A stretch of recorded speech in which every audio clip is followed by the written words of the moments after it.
The extra point. This is Erik McKinney, joined by Darrell Rideaux. Darrell, let's get into USC defense a little bit. Now we've seen two games, Arizona State and Arizona, and both teams have had some success running the football against USC. And this isn't just quarterback scrambling, although that's part of it. There's also just some traditional run game success. Where USC is lacking there, is this a systematic issue, or is this something where it's maybe some young guys having to knock off some rust and get some experience?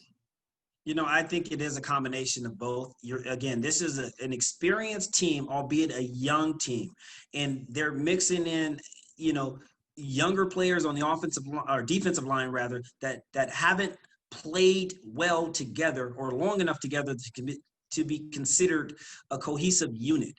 Okay, and so when you think about that. This defense is being asked to not only learn a new system, a new terminology, but also with limited practice time to be able to adjust on the fly at real live speed and be disciplined in their run fits. That's what we're noticing. We're noticing more and more teams spread USC's defense out and then bunch them back in and now force you to play smart football. And smart football comes with communicating. And I wouldn't even be surprised if I'm a USC defender, I'm yelling out, hey, I got that outside gap. You got the inside shade, just to make sure that you are where you're supposed to be. But it's not just knowing where you're supposed to be, Erik. It's adjusting to where you need to be when the play starts to shift from a motion, a fly series, to a guard pulling or a tackle pulling, whatever the case might be.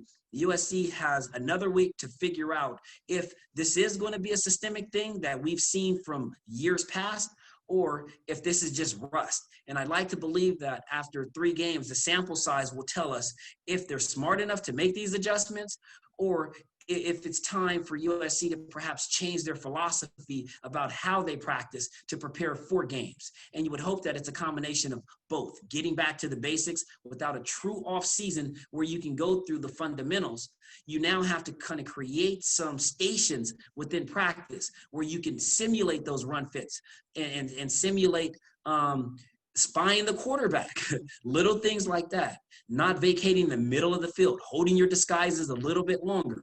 These are things that a smart team will adjust on the fly. And let's see how smart this team is going to be, because USC is only going to be as successful as their defense is able to produce 3 and outs and get off the field when they're supposed to against opponents like the Utah Utes. Yeah, I've got a couple. Todd Orlando has always done very well. His defense, especially in the first year that he's taken over, done very well against the run. So I have a hard time saying, oh, the system's not designed, to stop the run, to do well against the run. That being said, you mentioned sort of that they can simulate things in practice. There was no spring ball. When you get your driver's license, you don't just do the written test. You go behind the wheel. You actually drive the car before you take your test. This was a written test. This was Zoom meetings. This was not, a ton of walkthroughs. This is not a ton of high-speed collisions. That there was a physical element to fall camp, but they're not going against traditional power running games that some of these teams are going to throw at them. And you talked about it. College football now, it's spreading the field. It's wide open. It's not the 9 offensive linemen of Stanford lining up and bashing you over and over. But it's that there's still these running offenses that they've faced are different than the one that USC throws at them during practice. So I think there is some time. You're talking about new guys on the defensive line, new linebackers adjusting to this, and they needed to get kind of some hits, some physical play, under their belt. So I do think that there's some of that, and maybe it's not rust, maybe it's just adjusting to what they're asked to do when they see another team. But Utah's going to test them, and I think that they've got to start figuring that out, because now you've done, again, going back to it, you've done your behind the wheels now. You've got, you've got film, you've got enough film of all these guys to figure out what's going to work.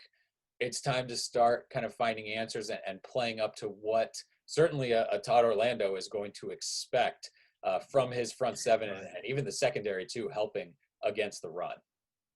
Yeah, no doubt.